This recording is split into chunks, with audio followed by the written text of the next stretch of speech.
And out west, as you had mentioned, that heat wave sparking a massive fire. Take a look at this wildfire. This is the Route Fire. It is north of Los Angeles. More than 5,000 acres burned so far. It's only about 27% contained. Hundreds of firefighters out there working around the clock to try and get this under control. The fire officials out there are saying, hey, this should be a wake-up call to every single person living in California that this fire went from 0 to 5,000 in just 2 days. That is how intense it is out there. It is dried out because of the drought, and then also we've got the heat. So we've got red flag warnings over a large part of the western U.S. today. How hot's it going to get? Take a look at this. In Death Valley, they're warning people in Death Valley it's going to get hot. Yeah.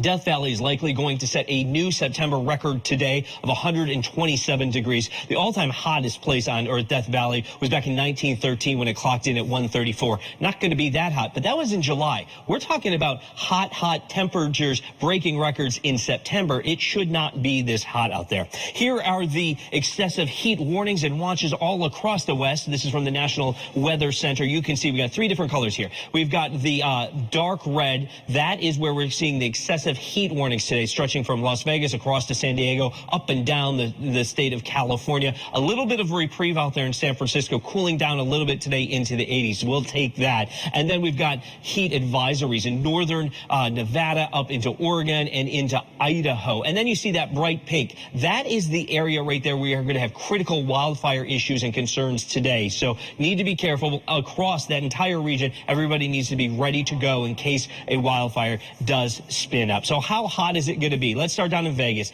106 in Vegas. In San Diego, 96. Los Angeles, 112. That's the entire valley there that we're talking about. Reno, 105. That's pretty hot up there. Sacramento, still 110, boiling. And Boise, cooling down a little bit. 100. It was 103 yesterday, so they're getting a little bit of a reprieve.